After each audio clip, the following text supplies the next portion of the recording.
वर्ष 2000 मध्ये माझी आई इथे ॲडमिट झाली होती आणि तिला वॉल रिप्लेसमेंटसाठी सांगितलं होतं. त्यावेळेस डॉक्टर नीतू मांडके इथे होते आणि त्यांनी आईचं वॉल रिप्लेसमेंटची सर्जरी केली होती. त्यामुळे आमची इथूनची ही जर्नी आहे ही इयर 2000 पासून सुरुवात झालेली आहे. आणि जेव्हाही काही आमच्या फॅमिलीमध्ये कोणालाही उपचाराची गरज लागते त्यावेळेस आम्ही बॉम्बे हॉस्पिटलकडेच धाव घेतो. इवन आईला पण आता सध्या ज्यांच्याकडे ट्रीटमेंट सुरू आहे तर आईच्या ज्या फिजिशियन आहेत त्या डॉक्टर सुजाता मेहता, त्याही आम्हाला खूप कोऑपरेट करतात नेहमी. आणि बॉम्बे हॉस्पिटलचं सांगायचं झालं तर इथे तुम्हाला वाट बघावी नाही लागत. तुम्हाला अगदी सोप्या पद्धतीने इथे जेव्हा तुम्ही ॲडमिशनसाठी येतात तेव्हा सीओमनच्या मदतीने आणि तुमचे जे डॉक्टर आहेत त्यांच्या मदतीने सहजरित्या ॲडमिशन मिळतं आणि उपचार पण अगदी सुलभ होतात.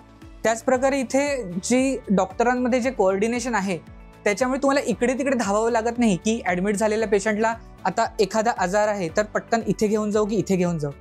तर डॉक्टरांची जी टीम आहे ती लगेच तिथे उपस्थित होते आणि तुम्हाला पुढील उपचार दिले जातात. तर आमचा आत्तापर्यंतचा हा असा एक्सपिरियन्स आहे, जेव्हा पण आई ॲडमिट झाली तर आईच स्वतः म्हणजे दुसऱ्या हॉस्पिटलमध्ये न जाता तिची इच्छाच आहे की मला बॉम्बे हॉस्पिटलमध्येच घेऊन जा. इकडूनच्या ज्या खाण्यापिण्याच्या ज्या सोयी, जेव्हा पेशंट ॲडमिट होतो तेव्हा त्याला जाणारं जे आहार आहे तो एकदम सात्विक असतो. आणि त्याचबरोबर जेव्हा पेशंट ॲडमिट होतो तेव्हा त्याच्याबरोबर आणखीन समस्या असतात पुढच्या, की त्याच्याकडे इन्शुरन्स आहे की नाही, की त्याचा TPA आहे की नाही कोणी.